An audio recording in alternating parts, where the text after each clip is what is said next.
Boa tarde, pessoal. Boa tarde para todos vocês. Eu sou a Daniela, estou falando aqui de Goiânia.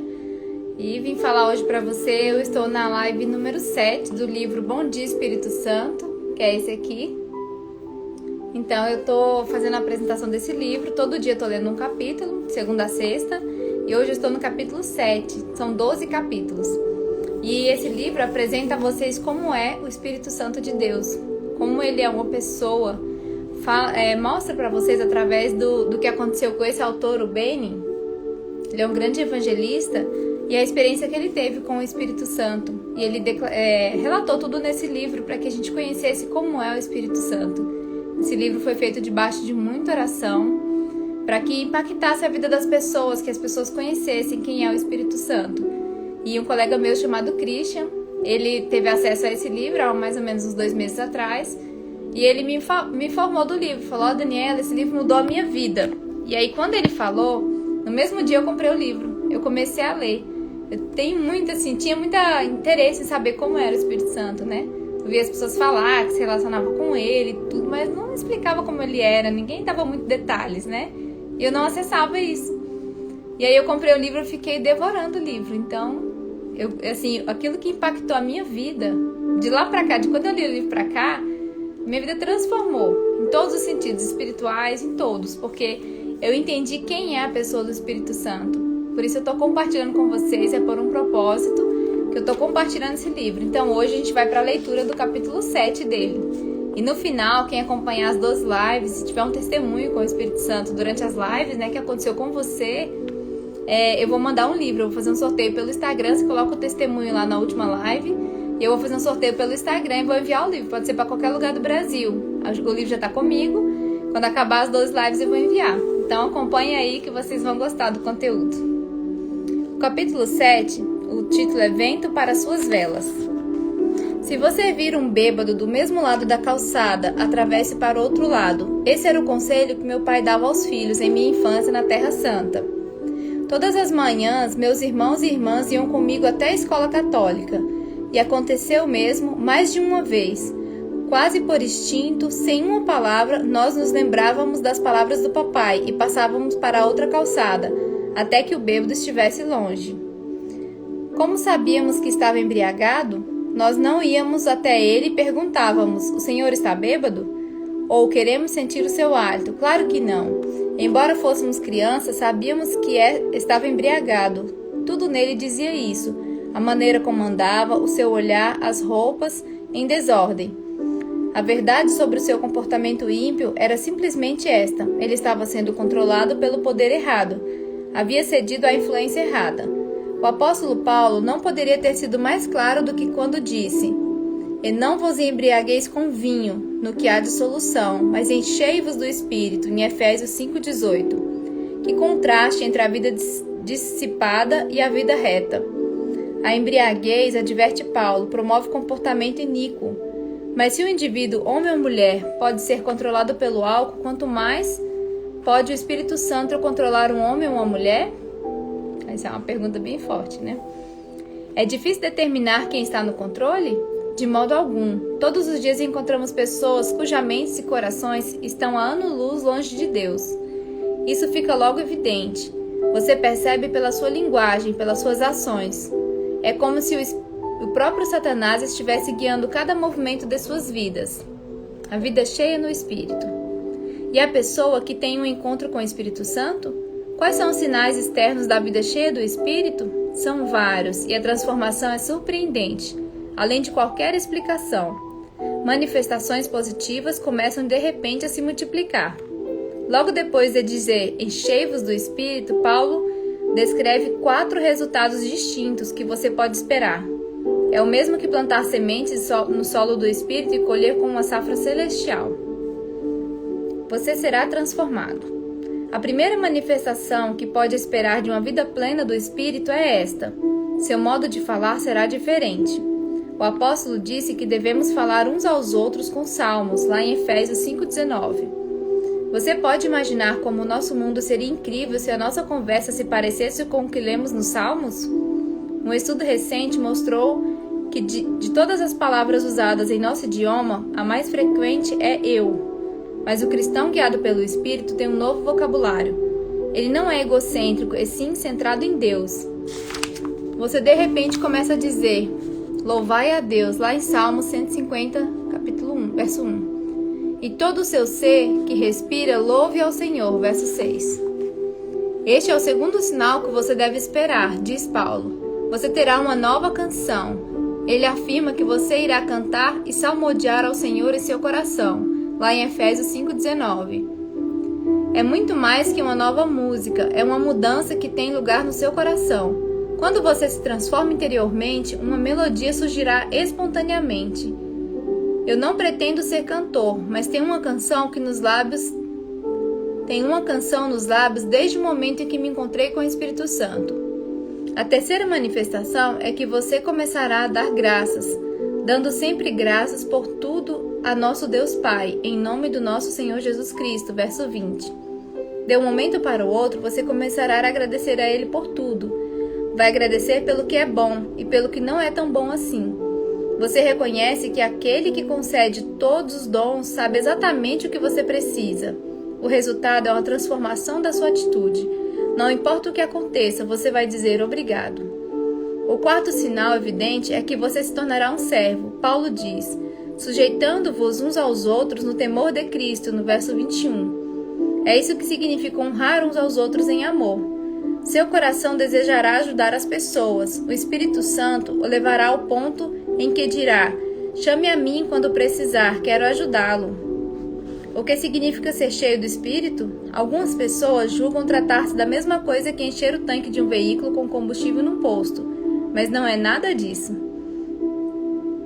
Tenho em meu púlpito um frasco de óleo. Eu faço uso dele, como ensina a Escritura, para ungir aqueles que se aproximam para serem curados. É um frasco pequeno e simples, cheio de óleo de oliva, mas quando uso até o fim ele acaba. O frasco não se enche sozinho de novo. A expressão enchei-vos em Efésios não está associada a uma ideia de um frasco ou uma garrafa sendo enchido. O tempo presente no grego é usado para informar que a plenitude do Espírito não é uma experiência de uma vez por todas, mas contínua.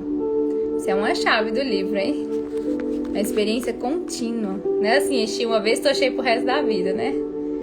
Você já passou um dia num barco à vela? É emocionante. O que acontece com o barco se as velas se enchem? Ele começa a mover-se. É isso que Paulo está dizendo. Ele quer que você fique cheio, não como um recipiente que fica imóvel, mas como uma vela que continua a ser enchida pelo vento repetidamente. Ele quer que você avance, enquanto a brisa permanente do Espírito enche as suas velas espirituais. Ficar cheio do Espírito leva à ação. Isso se manifesta no seu modo de falar, em seu coração, em sua atitude e nas suas atividades. Que mudança! Suas palavras são agora edificantes. Existe harmonia em seu coração.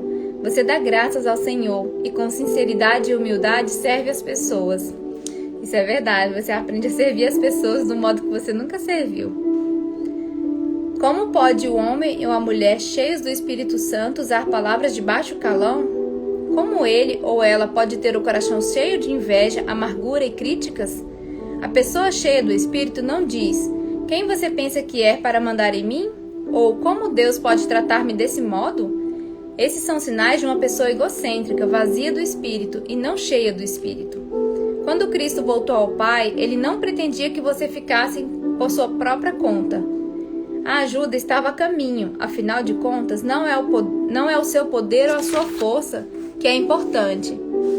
Não por força nem por poder, mas pelo meu Espírito, diz o Senhor dos Exércitos, lá em Zacarias 4:6.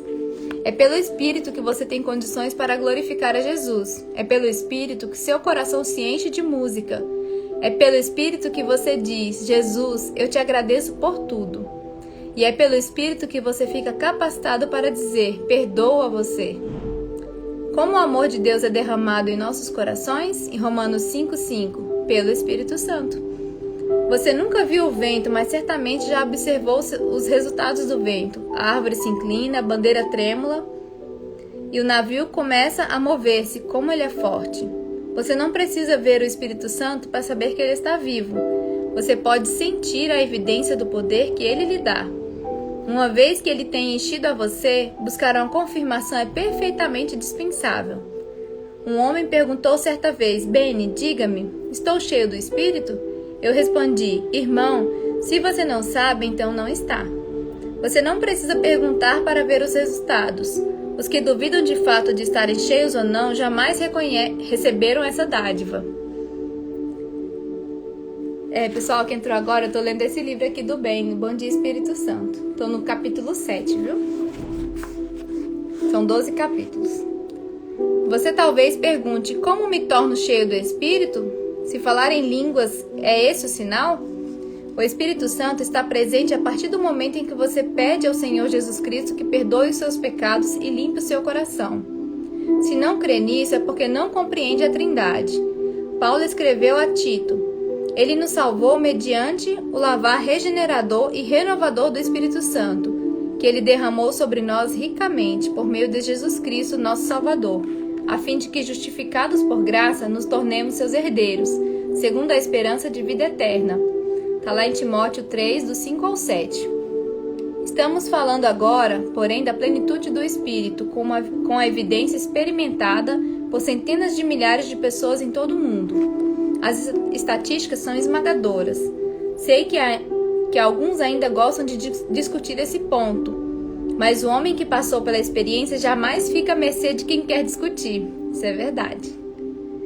Não vou me esquecer daqueles primeiros dias após ter nascido de novo. Eu parecia uma criança, e você sabe como elas são. Estão sempre caindo, chorando e pedindo ajuda. Eu era exatamente assim. Conversei com um membro da igreja a respeito da mesma dúvida que ouvi desde então da parte de outros. Estou tão confuso. Ele perguntou: o que houve? Respondi: não tenho certeza se fui cheio com o Espírito Santo. Ele disse: Beni, você pediu isso? Repliquei: sim, pedi. Ele disse: então, é tudo o que precisa fazer. Como vê, eu era uma criança em Cristo, não sabia o que sei hoje. Eu realmente não sabia o que estava buscando, mas ouvi alguém dizer: o falar em línguas é tudo o que precisa.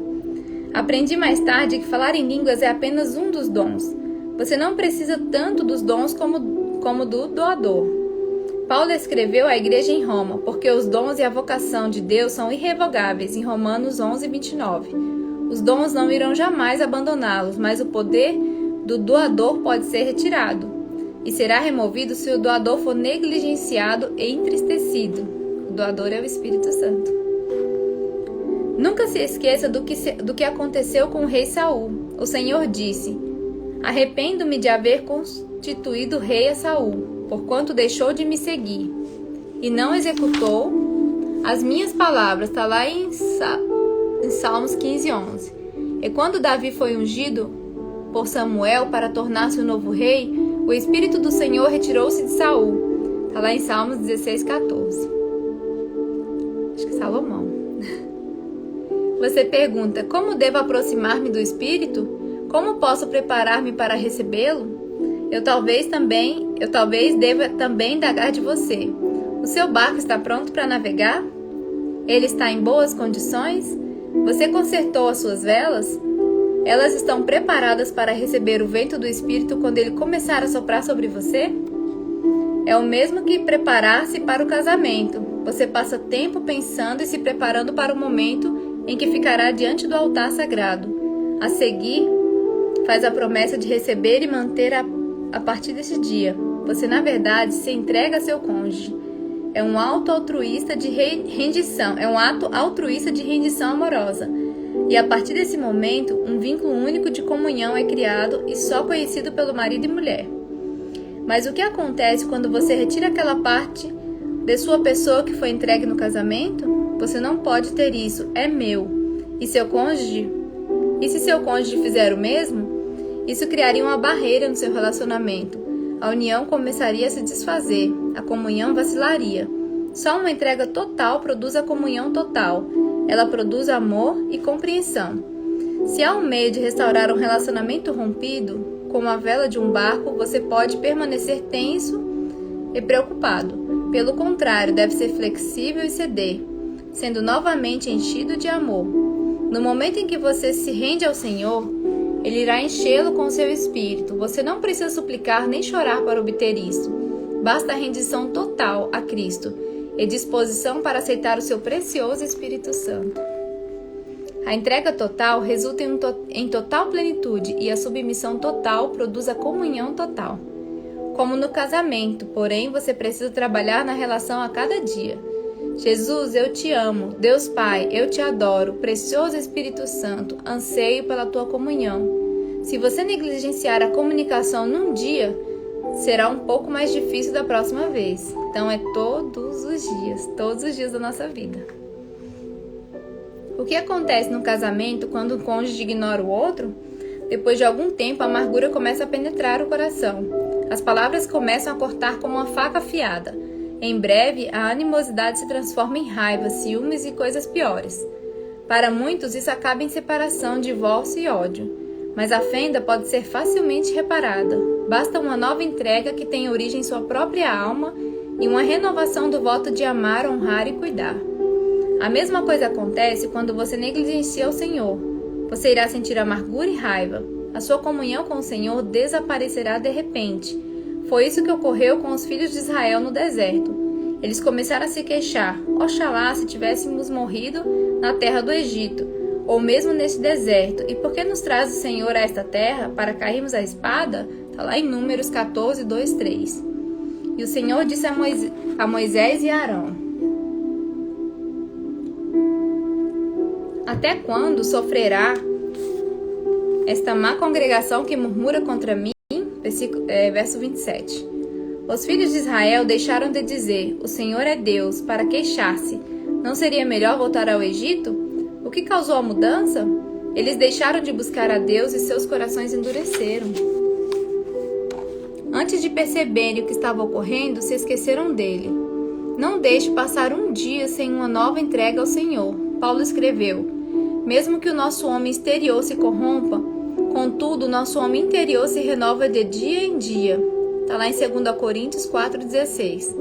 A entrega deve ser um esvaziamento contínuo, permanente, do nosso eu ao Senhor.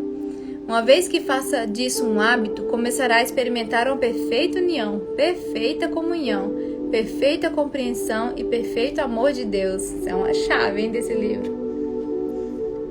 Creio que é a vontade de Deus para você que seja continuamente cheio com o Espírito Santo. Praticamente ao mesmo tempo que diz: enchei-vos do Espírito. Paulo declara: por essa razão, não vos torneis insensatos, mas procurai compreender qual a vontade do Senhor. Em Efésios 5,17. Paulo não deixa dúvidas quanto a ser da vontade do Pai que o Espírito Santo habite em cada crente. Essa é a vontade de Deus para cada mãe, cada pai, cada jovem e é para você também. Numa igreja perto de Toronto, lembro-me de ter visto um jovem orando para ser cheio do Espírito Santo. Jamais esquecerei a expressão do seu rosto, reteçada e tensa.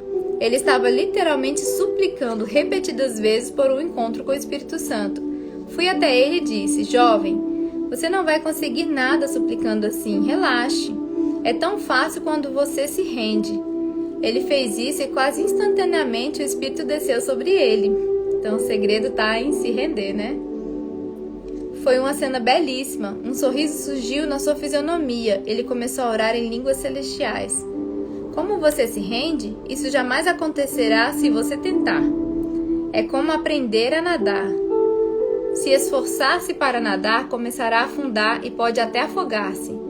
Essa é a razão do instrutor de natação ensinar primeiro a criança a relaxar e aprender a flutuar. O ato de nadar vem naturalmente quando você não luta. A rendição ou entrega é exatamente assim, ela surge naturalmente no coração que se rende. Quando você encontrou seu cônjuge, não tentou apaixonar-se, trata-se de algo que existe ou não existe. Você não tem de tentar trabalhar nele, porque o amor se rende. Quando Jesus é o seu Senhor, quando você o ama de todo o coração, não é difícil entregar-se a Ele. O mesmo se dá com o Espírito Santo, cada dia em que você se apresenta a Ele.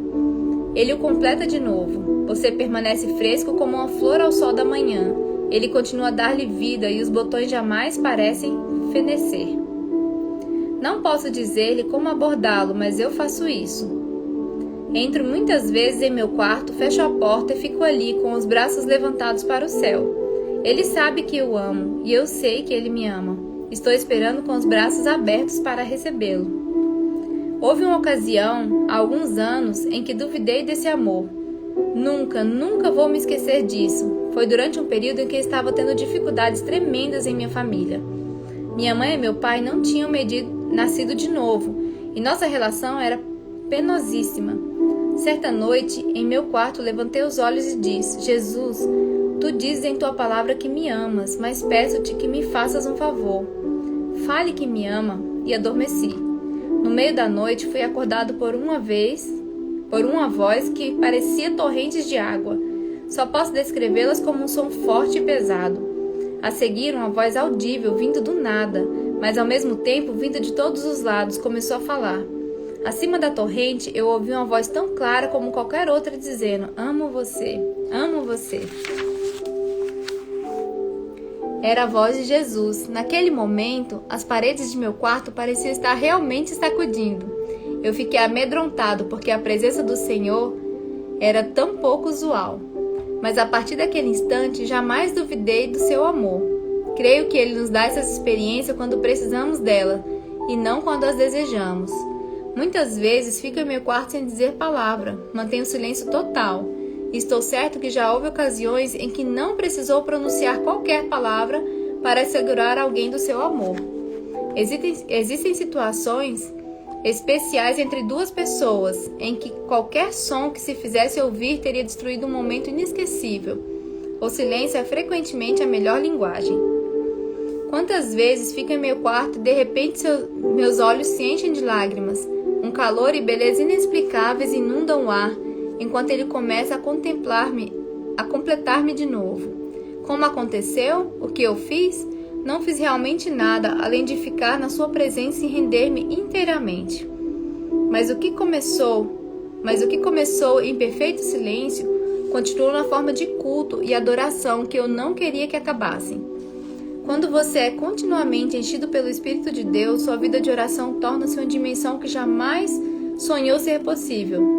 A fim de experimentar a brisa refrescante do Espírito que enche seu coração de louvor, você precisa saber como aproximar-se do trono de Deus em oração. Passo a passo. Os passos da oração são 7. Gente, isso aqui para mim é uma das maiores chaves do livro. Como ele ensina como fazer a oração, 7 passos, como que ele acessa lá no trono de Deus. Se vocês praticarem isso na casa de vocês, o céu vai descer aí. O primeiro passo é a confissão. Comece reconhecendo quem Deus é. Abraão o chamou de o Senhor, o Deus Altíssimo, o que possui os céus e a terra, lá em Gênesis 14, 22. Comece por declarar o poder do Todo-Poderoso. Elias começou sua oração no Monte Carmelo com as palavras: Senhor, Deus de Abraão, de Isaque e de Israel. Está lá em Romanos 18:36. Se quer que o fogo do céu caia, comece confessando quem é Deus. O nível seguinte da oração é a súplica. Simplesmente apresente seu pedido ao Senhor. Esse passo é infelizmente aquele em que as pessoas costumam passar tempo demais. Toda a sua vida de oração parece concentrar-se em necessidades e desejos. Eu era assim, hein? É claro que os seus problemas pessoais são dignos da atenção de Deus, mas depois de falar deles, não está na hora do amém? O melhor ainda está por vir. Não está na hora do amém, o melhor ainda está por vir. O terceiro passo, aquele de que mais gosto, é a adoração. Esse deve ser um período de absoluta beleza e culto. Amá-lo, adorá-lo. Ele pode começar com as palavras: Jesus, eu te amo. Repentinamente você sente a presença do Espírito Santo. E 2 horas mais tarde olha no relógio e diz: não posso acreditar que o tempo passou tão depressa, é tão real, tão vivo. Quarto, há um tempo de intimidade. Ele é quase cheio demais de amor, de sagrado, de beleza para ser descrito. Houve ocasiões em que, envolvido na oração, senti como se alguém tivesse comigo, acariciando minha testa. Era como se o Senhor estivesse dizendo: obrigado, estou contente por me achar na sua companhia. Que é o que Ele mais quer, a nossa companhia, né? Lembre-se, o Espírito Santo jamais irá forçar sua presença sobre você. Ele não faz exigências quanto à sua vida de oração, mas se você disser, ajuda-me a orar, ele está pronto para responder. Algumas vezes esse nível continuou durante horas em minha vida de oração, mas a intimidade não é um ponto para começar. Nem é possível passar por cima dos primeiros passos para chegar a este. O quinto nível da oração é a intercessão. Jesus disse que o Espírito nos revelaria coisas, e foi isso que aconteceu comigo. Quando você convida ao Espírito Santo para ajudá-lo a orar, ele não focaliza suas necessidades e desejos egoístas, nada disso. O foco é externo. Ele colocou diante de mim os nomes e fisionomia de pessoas em que eu não pensava há anos, e intercedi por elas em oração. Mas não pense que esse é um período de alegrias e adoração, justamente ao contrário. A primeira vez que fiz intercessão, não estava certo de que queria isso. A comunhão acabou. A proximidade cessou. Durante esse momento, senti dor e angústia, difíceis de colocar em palavras. Literalmente, lutei com todas as forças a orar por minha família, amigos e ministros, e até por nações. Quero advertir a você. É impossível chegar ao ponto de intercessão num piscar de olhos. Ele não vem instantaneamente, por ser uma associação com Deus que requer um relacionamento profundo e intensamente pessoal. O Espírito Santo guia sua vida de oração passo a passo. Isso não aconteceu comigo no primeiro dia, no segundo ou no terceiro. Levou pelo menos 6 meses até que eu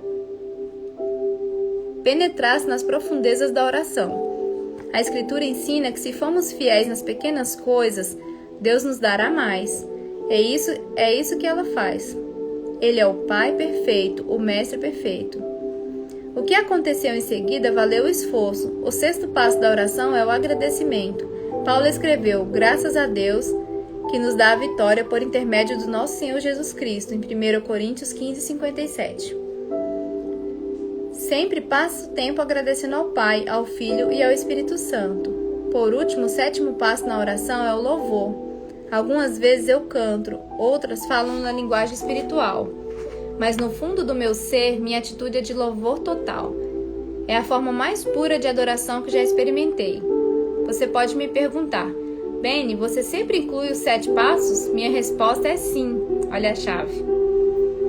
É isto que é tão maravilhoso sobre o Espírito. Se permitir que ele opere através de você na oração, descobrirá que não está fazendo grande parte dela, mas ele parece estar fazendo tudo. Mesmo na intercessão, penosa como é, os braços do Espírito levantam-no, dando alívio instantâneo ao terminar a oração. Paulo estava certo quando disse, com toda a oração e súplica, orando em todo o tempo no Espírito, lá em Efésios 6,18. Ele sabia haver mais que um tipo de oração. Não há substituto para a plenitude do Espírito, surgida como resultado direto da sua vida de oração. É um poder que vai afetar tudo o que você fizer. Fui recentemente convidado para falar na Colômbia, na América Latina. A cruzada durou 3 dias e na noite do 2º dia, quarta-feira, eu estava pregando sobre o Espírito Santo. No meio da mensagem, senti o poder do Espírito Santo mover-se sobre o culto. Senti a sua presença, parei de pregar e disse aos ouvintes, Ele está aqui. Os ministros da plataforma e as pessoas do auditório sentiram a mesma coisa. Era como um sopro de vento que tivesse entrado e varrido o lugar. As pessoas ficaram de pé numa explosão espontânea de louvor, mas não permaneceram de pé por muito tempo. Em toda parte elas começaram a cair no chão sobre o poder do Espírito Santo. Elas foram mortas no Espírito, entre aspas, né? O que aconteceu a seguir foi exatamente o que vi repetidos em cultos por todo o mundo. As pessoas começaram a receber a Cristo como seu Salvador pessoal, e curas passaram a ter lugares através do auditório. Quando eu falo sobre o Espírito Santo, uma unção invulgar segue-se ao ensino, sempre. Há uma incrível manifestação da presença de Deus, muito diferente das outras vezes. Os milagres parecem ser mais intensos. Um número maior de pessoas é salvo do que nas outras reuniões. O toque de Deus na vida das pessoas é mais pronunciado. Nesses cultos, os chamados para o altar parecem tão fáceis, Não há súplicas nem rogos, as pessoas vão instantaneamente para a frente para serem salvas, exatamente como o Senhor prometeu. O Espírito atrai o povo para Cristo. E é o Espírito que leva a gente a Jesus, né? Depois dos cultos, as pessoas sobem para dizer: essa foi a reunião mais poderosa que eu já tive. É como se o Espírito Santo tivesse honrado o culto por ser um hóspede muito esperado. Durante essa mesma cruzada, o pastor Colin, meu intérprete, foi procurar-me logo depois de uma aula matinal sobre o Espírito Santo com quase 2.000 pregadores. Ele começou a soluçar, depois levantou a cabeça das mãos e disse emocionado: querido irmão, sei tão pouco sobre o Espírito Santo, sinto-me como se ainda estivesse no jardim da infância. A realidade da mensagem tomara conta dele. Já vi outras vezes o intérprete interromper-me no meio da minha mensagem e começar a chorar descontroladamente. É o poder do Espírito. O que acontece num culto pode ocorrer com você onde estiver. Essa é a razão de pedir-lhe que se renda inteiramente ao Espírito. Você começará a compreender o sentido das palavras de Paulo: enchei-vos do Espírito, falando entre vós com salmos, entoando e louvando de coração ao Senhor, dando sempre graças ao nosso Deus e Pai. Saberá então porque ele diz: sujeitando-vos uns aos outros, em Efésios 5, do 18 ao 21. Você está preparado para receber a brisa celestial que enfuna as suas velas? Ela começa com a salvação. Quando você confessa os seus pecados e entrega sua vida decidindo a seguir a Jesus como seu Senhor e Salvador, Cristo falou sobre o vento quando mencionou a redenção. Ele disse a Nicodemos, um membro do Supremo Conselho Judeu: não te admires de eu te dizer, importa-vos nascer de novo. O vento sopra onde quer, ouve a sua voz, mas não sabe de onde vem, nem para onde vai. Assim é todo aquele que é nascido do Espírito. Em João 3, 7 a 8. Do mesmo modo que a salvação é descrita como um vento, o Espírito Santo é descrito como um segundo vento, um vento de poder. No dia de Pentecostes, de repente, veio do céu um som, como de um vento impetuoso, e encheu toda a casa onde estavam assentados, lá em Atos 2:2. O vento do Espírito é impetuoso e poderoso. É um poder que porá a sua vida em movimento. Está na hora de você lançar o seu barco. Isse as suas velas e comece a ser enchido, continuamente enchido, com o vento do Espírito Santo.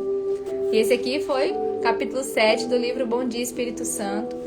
Vocês que estão aí assistindo, no final, quem tiver um testemunho e colocar na 12ª live, eu vou fazer um sorteio para receber o livro. Quem colocar aí na 12ª live o testemunho que teve durante as lives, né? Que aconteceu de experiência com o Espírito Santo. Eu fiquei 38 anos da minha vida na religiosidade, né? Sem entender quem Deus era de verdade. Eu tinha medo de Deus. E quando eu descobri que existia um Deus, que ele era amoroso, e não aquele Deus penoso, que descia fogo do céu, que me punia, que estava sempre com raiva do que eu fazia de errado.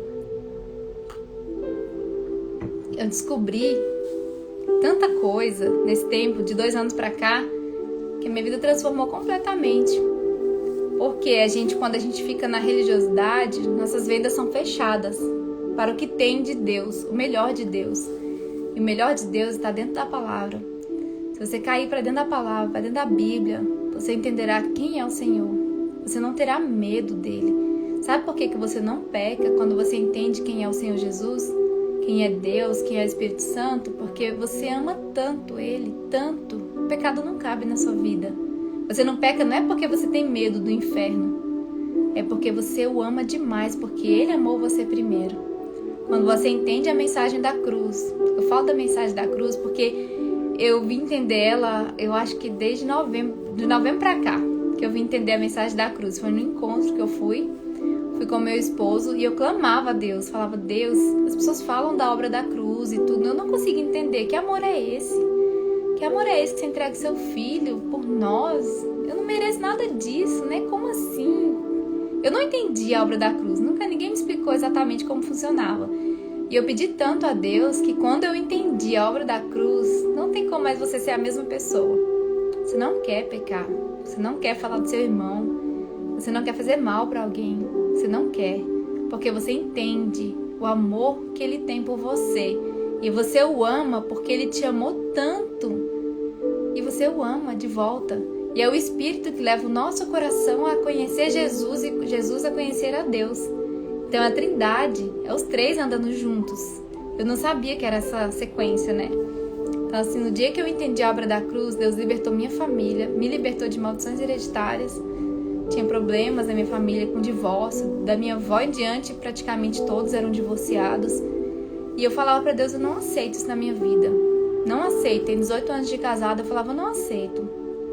Só que Deus me libertou quando eu entendi quem eu era e a obra da cruz. Então assim, foi naquele dia, Deus me libertou dessa maldição hereditária de divórcio que vem na família. Então a partir de mim em diante não tem mais esse problema. E eu decidi me posicionar no mundo espiritual. Por quê? Deus é amor. Ele ama a gente tanto. Não dá pra gente ser egoísta. Não dá pra gente viver e falar assim, eu vou cuidar só da minha casa. Ele quer que a gente transborde o amor dele. E transbordar é abrir a boca, falar do amor dele pro próximo. Como eu estou fazendo aqui hoje.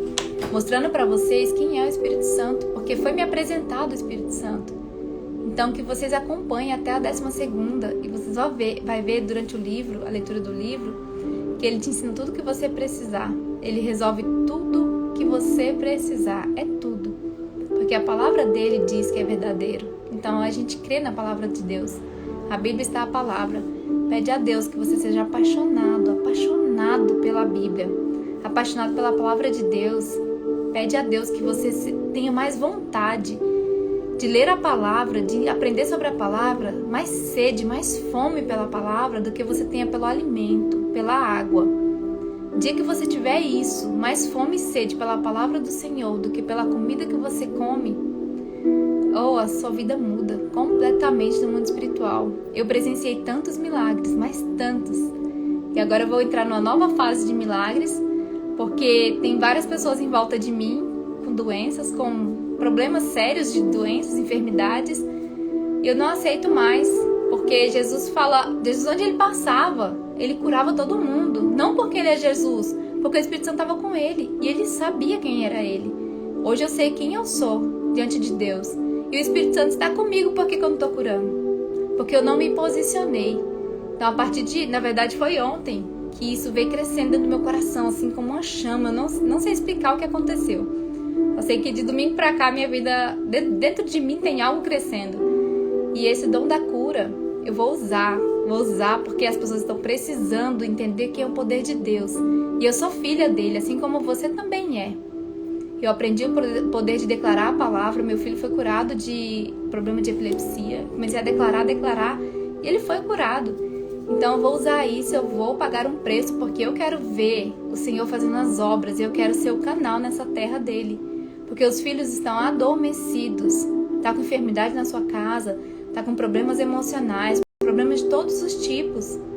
Ele é a solução. É ele, não é um canal de televisão, não é alguma coisa que você escuta, é ele. Se você for para dentro do seu quarto, dobrar o seu joelho e falar, Jesus, Espírito Santo, Deus, eu estou aqui, igual o livro falou, se rende a ele. Se rende a ele, tira todos os preconceitos. Olha, tem 2 anos que Deus veio trabalhando no meu coração sobre quebrar a religiosidade, porque a religiosidade te atrapalha de acessar tanta coisa. Eu nunca tinha acessado nada. Eu criei um Deus, criei Jesus e sabia que eu tinha que ficar todo dia sendo aprovada na presença dele para me ter minha salvação. Isso não é verdade. Senão a gente anula a obra da cruz. Quando você entende a obra da cruz, você vê que isso não é verdade. E eu cresci acreditando nisso. Todo dia eu pedia perdão, pelo amor de Deus, perdoa meus pecados. Será que eu vou ser salva hoje? Se Jesus voltar hoje, será que eu tô salva? Será que eu tô salva? Aquela acusação constante. Minha vida não progredia no espiritual. Quando eu entendi, eu descansei no Senhor. Deus fez obras maravilhosas na minha casa. Quando eu entendi quem eu era e me posicionei na presença dele. Então eu digo pra você, posicione-se. Entra pro seu quarto. Fala, Jesus, eu não saio daqui enquanto você não falar comigo. É o que ele mais quer. Não é que você é arrogante. É o que ele mais quer. É que você deseja a presença dele como quem deseja água, comida, o ar que você respira. Quando você desejar isso e entrar para dentro do seu quarto e ficar lá falando, não sai daqui enquanto você não falar comigo, eu quero ouvir a sua voz. Eu já fiz isso, viu? Só que eu ainda quero fazer algumas coisas a mais, sabe? Depois eu vou contando essa experiência pra vocês. Eu achava que isso era uma afronta pra Deus, sabe? Só que não é. É o que Ele mais deseja. E se Ele falou que nós faríamos obras maiores que Ele, é porque nós vamos fazer. Depende de você se posicionar. Os dons estão disponíveis. Primeiro dom é o dom da fé. Se você não tem fé, pede a fé. Né? Ah, não tem fé, vai com medo mesmo. Não, vai com fé mesmo. Você tem fé sim, ele vem de Deus. Se você pedir, dá-se-vos-á. Então pede. Fala, Jesus, a minha fé não alcança esse milagre. Mas se está escrito na palavra, pega a palavra, abre a Bíblia e declara. Uma vez eu vi uma pessoa falando, foi uma pastora, falando assim, tinha feito de tudo já e o demônio não tinha saído da pessoa. Orava, falava tudo e vai daqui, vai dali, não saía. Ela abriu a Bíblia, começou a pregar a palavra pro demônio, o demônio pegou, não, para e saiu, na hora. Porque ele não suporta a palavra. Não tem prova, não tem nada que suporte a palavra de Deus. Então você pega ali, tem 8.700 promessas na Bíblia para nós. E a gente não toma posse. Abre a palavra, pega a Bíblia, fala assim, eu me mostro onde é que estão essas promessas. E começa a escreve os versículos que você vai declarar. E declara todos os dias na sua vida. Eu sou abençoado, eu sou favorecido, eu sou amado. E começa a declarar na sua vida, na vida dos seus filhos. Coloca a mão na cabeça dos seus filhos e declara, meus filhos, são flechas do Senhor nessa terra. Meus filhos são bênção do Senhor. Deus fez uma mudança na minha casa. Meus filhos não eram convertidos, eram convencidos. Meu esposo não era convertido e tinha raiva de crente. Deus converteu todos. Então, creia nisso. Eu fiquei 18 anos orando, hein? 18 anos é muito tempo, né? Algumas vezes eu ficava brava com Deus. Eu falava, não vou orar mais não, Deus. Eu tô cansada, nada acontece. Só que depois eu voltava atrás. Deus, me perdoa, vou orar de novo. Eu não vou desistir, é meu esposo. E hoje, ele é um servo de Deus. Um coração apaixonado pela presença. Acorda de madrugada, vai orar, buscar o Senhor. Nossa, é lindo de ver quando a pessoa busca o Senhor de verdade. É lindo. Então eu falo isso pra vocês. Não se contente com essa vida. Vá pra palavra, vá ler, vai pedir o Espírito Santo. O Espírito Santo, você está falando nesse livro que o Benny teve essa experiência. Não aceite menos que isso na sua vida. Foi o que eu falei. Eu não aceito menos do que o que está escrito nesse livro. Então, gente, hoje eu li o 7º capítulo desse livro. São 12 capítulos, né? E no final dos 12, quem tiver um testemunho poderosinho, todo testemunho é poderoso, né? Mas quem tiver um testemunho mandar, eu vou fazer um sorteio pelo próprio Instagram e vou enviar o livro. Onde você estiver no Brasil, eu vou enviar, tá bom? Se estiver fora também, a gente dá um jeito, tá bom? Fiquem com Deus. Tchau, até a próxima.